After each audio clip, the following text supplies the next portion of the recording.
prophet that says something that comes to pass, that's the one that you want to watch out for. That's the one of God. And this is what I'm going to show you. Remember what Jeremiah said about the prophet. But when it comes to pass, then you'll know it's something that was of God.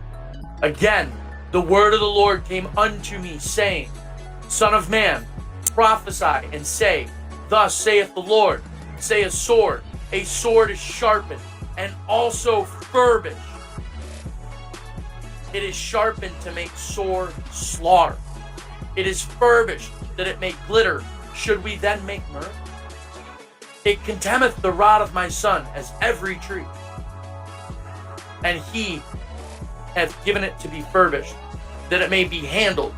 This sword is sharpened, and it is furbished, to give it into the hand of the slayer. Cry and howl, Son of man, for it shall be upon my people. It shall be upon all the princes of Israel. Terrors by reason of the sword shall be upon my people.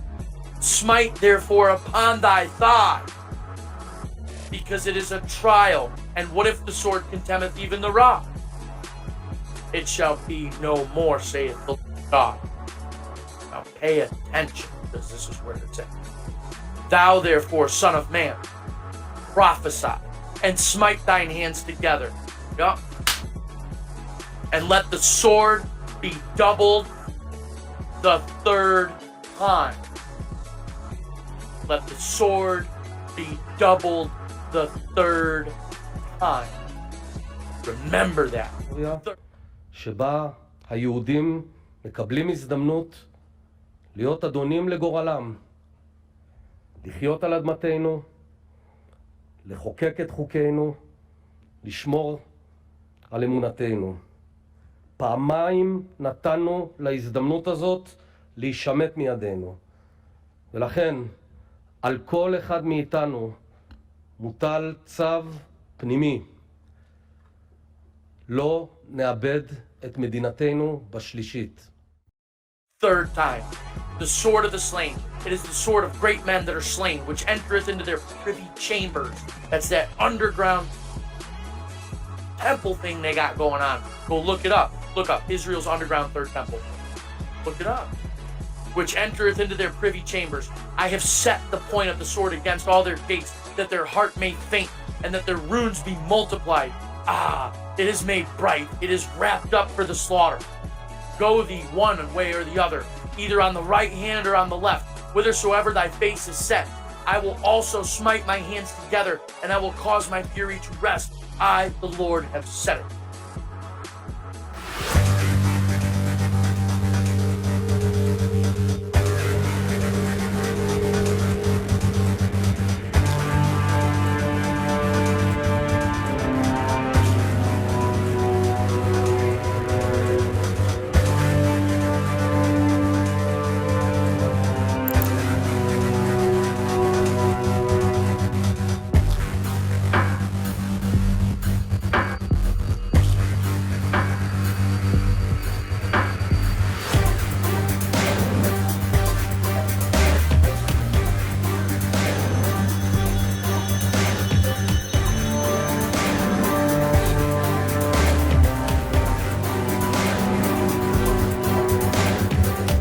Isaiah chapter 30, verse 1. Woe to the rebellious children, saith the Lord, that take counsel, but not of me, that neck cover with a covering, but not of my spirit, that they may add sin to sin. These are the people that keep sinning. They choose sin. They choose to stay stuck in that sin, repent, repeat bullshit. And then they ignore the truth when they hear it, because they'd rather add sin to sin. They don't want to let go. That walk to go down into Egypt, which I just showed you.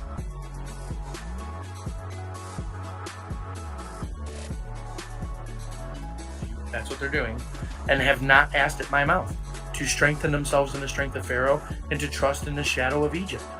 That's what Israel's doing. Therefore shall the strength of Pharaoh be your shame, and the trust in the shadow of Egypt your confusion, because you're going to turn on him.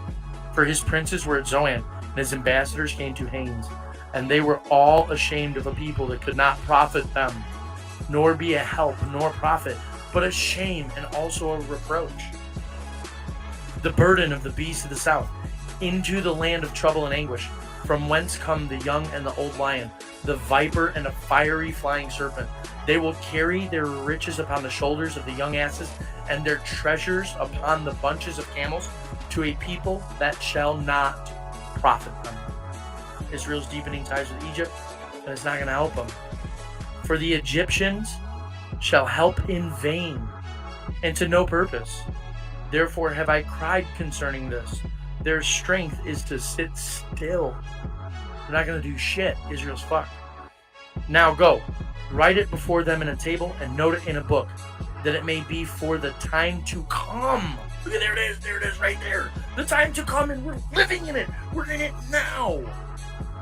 Now go, write it before them in a table, and note it in a book, that it may be for the time to come, forever and ever. They're fucked. There's only two kinds of Jews, the real ones and the fake ones.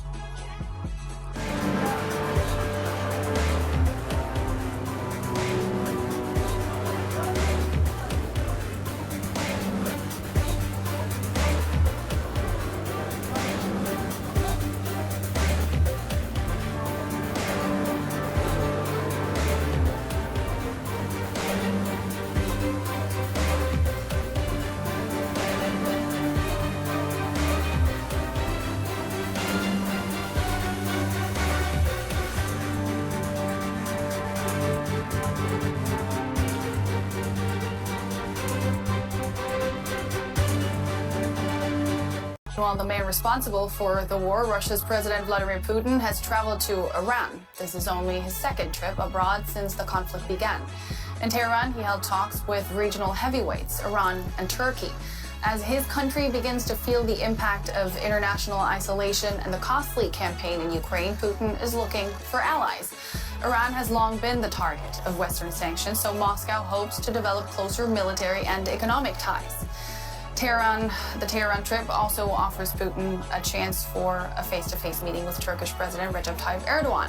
Turkey has stood opposite Russia in regional conflicts and condemned the invasion of Ukraine, but the NATO member also has its share of friction with the West. Officially, the leaders are in Tehran to discuss Syria, but Ukraine is expected to also heavily feature in the talks.